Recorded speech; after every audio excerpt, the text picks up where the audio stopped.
ایک مرتبہ ایک شخص حضرت امام علی علیہ السلام کی خدمت میں حاضر ہوا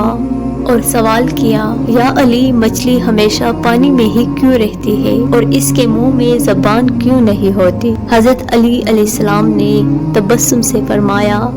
جب اللہ تعالیٰ نے حضرت آدم علیہ السلام کو پیدا کیا اور فرشتوں کو حکم دیا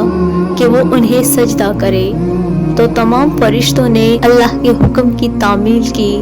مگر ابلیس نے تکبر کیا اور انکار کر دیا۔ اس وقت تمام مخلوقات میں شور برپا ہو گیا اور ہر ایک نے اس معاملے پر بات کی، مگر مچھلی وہ واحد مخلوق تھی جو خاموش رہی اور اللہ کے فیصلے پر چپ رہی۔ اللہ تعالیٰ کو مچھلی کی یہ خاموشی پسند آئی اور اسے ہمیشہ پانی میں رہنے کا حکم دیا تاکہ وہ فتنوں اور شور سے دور رہے، اور چونکہ اس نے اس وقت زبان نہیں کھولی، اللہ نے اسے ہمیشہ کے لیے بے زبان کر دیا۔ یہ حکمت برا جواب سن کر وہ شخص حیران رہ گیا اور بولا، بے شک اللہ کی ہر تخلیق میں ایک حکمت ہے۔